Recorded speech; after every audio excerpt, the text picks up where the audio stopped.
So now he has an idea, the world's bestseller. What? He says, now look, I can write a book and provoke a community, and I know it's like soda water, the guys will shout and this and that, and it'll just better off. So he writes a book in which he besmirches the wives of the Prophet. But now I had to go to England on a lecture tour about this Rushdie fellow, and I went to the Royal Albert Hall. Yeah. We had 6,000 people turning up, and I'm demonstrating to the audience, 6,000 people, that none of you have read the book. You are sitting in judgment. You know the book, what's wrong with writing? I said, look, you didn't read the book. So I make the chairman to read his preface. He's quoting Daniel Defoe, where he's talking about the devil. Actually he's describing himself. If you read that, he's talking about himself, Rushdie. But now I told the chairman, read this to the audience and ask the question. Has anybody ever read this anywhere in the past 12 months? Please put up your hand. Anybody ever read this? And if you had read it, immediately it'll click. You say, yeah, I read somewhere. Wait, I can't remember, but I read these words because so poetic. Daniel Defoe's words about the devil. Out of 6,000, one person put up his hand. So right. That means he said he's read it, but we didn't have the chance to ask him, hey, maybe it was quoted in my book, which was given, maybe he read it in the book, my booklet, answering Rushdie. However, we didn't ask him the question. So I'm asking the people, I said, now look, what have you read? People generally. I said, you don't know what he wrote about you. Forget Muhammad and forget the wives of the Prophet, forget the Muslims, you Britisher. I said, what does he say about you? Page 80. He says, I can't even quote you. You British, He says, sister, and he uses the word British. And you Americans. He says, mother, and he uses the word, the four-letter word, Americans. Did you read that?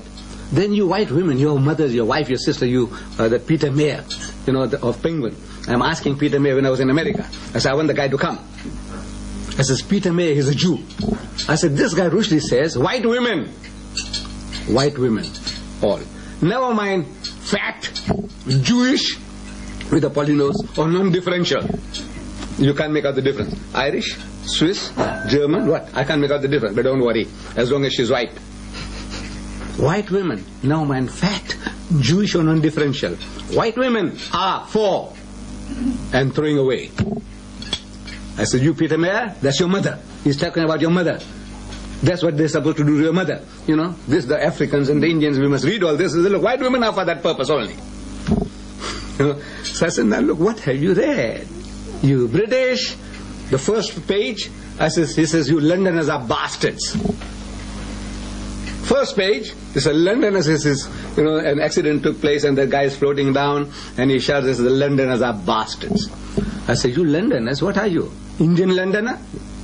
You're a bastard. What are you? Pakistani Londoner? You're a bastard. You British Londoner, English Londoner? You're a bastard. Whatever Londoners you are, you're all bastards. You accept that? He says, no. I said, look, damn it all, you're only looking about the other guy. I'm crying because it hurts me. He's swearing my mother. Because spiritually, the wives of the Prophets are dearer and nearer to me than my own mother. So in the house of Islam, you can't besmirch anybody's name. See, the Western system law is beautiful for protecting the living. Yeah. I call any lady a whore. You have a right to take me to court. It's a defamation. I defame you. Right? You have a right. But if I call your mother a whore and she's dead, you can't do anything to me. You're going to bring your mother out of the grave to say, look, I'm not a whore? No. So I got away with it. So I said, you see, the Western law is beautiful for protecting the living. But what about the dead? Now, in Islam, we protect the dead and the living. You make any aspersions against any woman. You say, look, she is adulterous. I said that? Right. Now, the Islamic law demands that I produce 4 eyewitnesses. Yeah. There must be eyewitnesses, not from hearsay, what I heard and I thought they went into the room and they must have asked, did you see? 4 eyewitnesses. So, let's say I'm one of those devil, and I pay 3 other persons, say, look man, you talk like this and you tell like this and tell like that, and we go to court and say, all right, this woman here, she committed adultery. In cross-examination, If one of them fails, everybody gets 80 lashes each.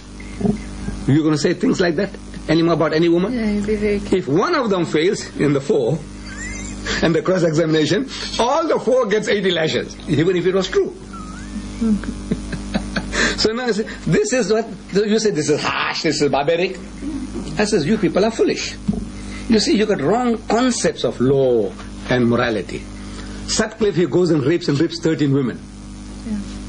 Rapes and rips 13 women. For which he gets a double life sentence. At the moment he's enjoying in prison, he's got a room to himself, he's got a TV set and a VCR, and he's studying law at the expense of the taxpayer, which I can't do for my son. Myself, at the standard 7, I went 3 days and I was kicked out because I had no fees. That guy now, he's becoming a lawyer at our expense. And for good behavior, in 20 years' time, he'll be out to write his memoirs and make $1 million out of that. There's something wrong with your thinking. There's something very wrong. You see? Then, the guy in Atlanta, Georgia, he sodomized 21 boys and killed them. 21 boys.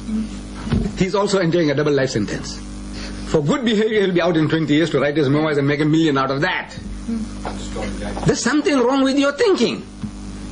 Because those 21 boys were not your brothers. They were not your sons. Those women were not your mothers. They were not your daughters. Were they? No, it's only a number, 13. What does 13 number mean to you? Nothing. 13, so what? Then your concept of looking at justice. That says in San Francisco, a Caucasian, a white man, he raped 9 women. And before killing them all, he used to burn them with cigarette stubs in the most sensitive parts. And he did so many tortures before killing them. Now, when the guy got caught, the jury system, that sentence in America, 12 out of 12, not 11 out of 12. 11 say the guy deserves to die, and 1 says, I think we should give him double life. He said, I give him double life. You know that penalty. 12 out of 12. In this case, 12 out of 12 of the jury says the guy deserves death. The good judge, you know what he said? He said it is too merciful to kill him. Yeah. No, it's too merciful to kill him. So to you now, you are a sadist. You want the guy to linger in prison because it's worse than killing. You just kill him, cyanide pill, finish, gone. No. You want to get the pleasure of keeping him alive. There are hundreds under death row in America, and maybe here in South Africa. They said, look, do away. We know we deserve death. Finish. They said, no, I want you to live. The guy said, I want to die. He said, no, you are not. I want you to live. Are you compassionate or are you a sadist? I want you to answer that. I said, you Westerners, you are sadists.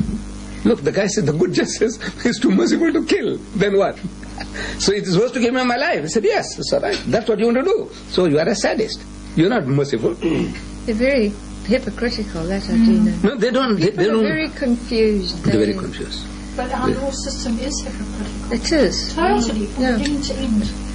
So the Muslim, when he starts reasoning with you, he says, look now, we sound cruel, but the Holy Quran says, like life sentence now, capital punishment. You say, no, we have no right to take life. I said, right?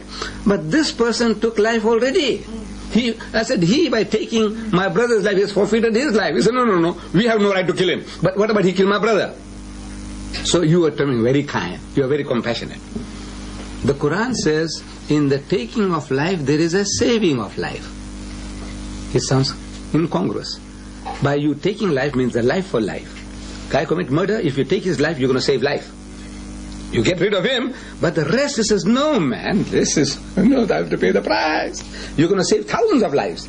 But otherwise, I might be able to get out of it with this, and the worst, life sentence, and for good behavior, I'll be out in 20 years. I got my way. In the taking of life, there's a saving of life. These ANC fellows, they had come to me, and at the same time, they had taken out the manifesto or something to say, no capital punishment. I said, right, okay. I said, now, that in Soweto, that girls' hostel, there's 21 boys or so they raided, and they took all those girls and they raped them, and one of them was mentally deficient. What they did to her is all the things were given to us in the news. I said, now, it was not the African going and raping white girls, the African raping your own daughters. I said, if they were your daughters, what would you do? I said, kill.